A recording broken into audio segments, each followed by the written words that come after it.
Bonjour, Bonjour à vous, donc Katia, des chemins de l'équilibre et Fabien, confiance en soi photographie. Aujourd'hui, waouh, un super sujet. qui nous tient à cœur. Tout simplement, on s'est posé la question tout à l'heure, juste avant l'enregistrement, donc c'est une vidéo en one shot. Combien de nous, y compris nous-mêmes, est-ce que nous nous rappelons encore de toutes ces promesses et de tous ces rêves d'enfants que nous avions quand on sera grand? Et au final, aujourd'hui, dans notre vie actuelle, combien en avons-nous vécu ou réalisé? En même temps, on regarde le chat qui est en train de faire des bêtises, donc on va essayer de faire la vidéo. Vous l'aurez compris, C'est du live. Oui, ces rêves d'enfant, de devenir un tel ou de faire des choses. Combien aujourd'hui on y est arrivé à ça ou pas. Et moi, c'est vrai que dans l'enfance, je rêvais d'être un super-héros et sauveur des gens et guérir les gens par un pouvoir magique, etc.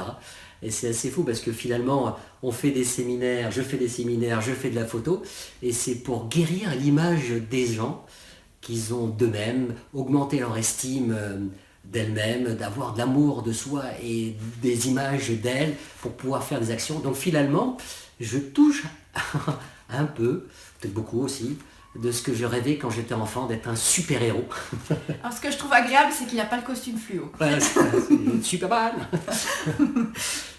Non, je suis resté sans le costume, etc., sans le bleu de Superman, donc on est resté soi-même.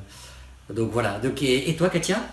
Alors moi, c'était une prise de conscience en 2012 où j'ai été mais vraiment très très gravement malade. Alors, ça a été le plus beau cadeau que la vie m'ait fait, même si j'en choque quelques-uns quand je dis ça. Mais ça a été, oui, voilà, parce que disons que mon pronostic vital pouvait être engagé à moyen ou long terme. Et donc forcément, à un moment, la vie, elle prend vraiment des aspects très différents. Et c'est là que je me suis posé la question, quand on est dans un lit, qu'on a mal et qu'on ne sait pas trop comment ça va finir, en fait, qu'est-ce que j'ai fait de ma vie? Qu'est-ce que j'ai finalement réalisé de mes rêves? Et bizarrement, c'est à ce moment-là qu'on se rappelle à 18 ans de ce qu'on avait envie de faire de sa vie et qu'on se rend compte qu'il n'y a pas grand-chose de conforme. Mais vraiment pas grand-chose de conforme. Ça a été vraiment un super électrochoc. Et là, j'ai commencé à faire la liste en m'autorisant à me rappeler finalement ce que j'avais envie de faire à 18 ans et avant. Et je me suis dit, si la vie me permet de me relever et de continuer, je commencerai à en faire. Donc voilà, aujourd'hui, voilà, il y a plein de choses qui depuis ont bougé. Ça va faire maintenant 6 ans. Je suis guérie, tout va bien. Voilà, je suis là et en pleine forme. Mais voilà, ça a été un cadeau extrêmement puissant que la vie m'a fait parce qu'elle m'a vraiment poussée dans mes retranchements et surtout elle m'a obligée à dépasser ses peurs parce que quand on est dans cette situation-là, finalement la peur de ne pas y arriver demain alors que demain n'arrivera peut-être jamais, on la perd.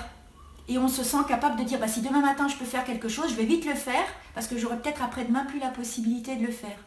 Et j'ai des peurs qui sont revenues entre-temps parce que voilà, on est humain, faut pas exagérer. Mais ça m'a quand même permis de dépasser un certain nombre de peurs et aujourd'hui de m'autoriser à réaliser certaines choses en tenant compte de certaines peurs, mais aussi de la possibilité de les dépasser. Donc voilà, donc ça c'était vraiment ce clin d'œil. Faites-vous un petit flashback, un petit listing. Qu'est-ce que vous avez vraiment envie de faire de votre vie ou avoir eu envie de faire et autorisez-vous à en faire au moins quelques-uns. Certains en amèneront d'autres, vous verrez bien. C'est clair, on a tous eu des projets, j'aimerais bien voyager là, j'aimerais bien faire ci, et on a trouvé 1001 excuses pour pas le faire.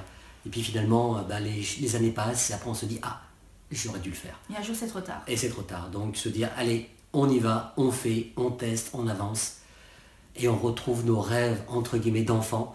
D'être capable de tout faire, rien n'était impossible pour quand on était enfant. On pouvait passer de médecin à pilote en une fraction de seconde, tout était possible et on jouait les rôles qui allaient bien.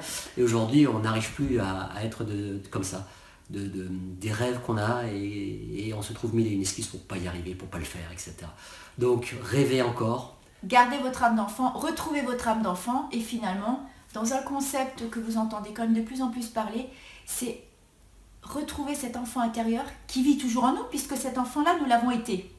Donc il existe, il est vivant, plus de la même forme bien sûr, parce qu'on a un peu grandi, un peu vieilli, mais voilà, un tout petit peu. Un tout petit peu. Oh ben notre âme elle est jeune, notre corps oui, un peu moins. Voilà. C'est de retrouver cette âme d'enfant et finalement de continuer à s'émerveiller de la vie et de s'autoriser ce qu'on pensait possible à l'époque.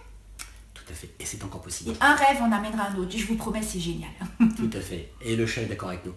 Voilà. Merci et profitez de la vie. Au revoir, à bientôt. Au revoir.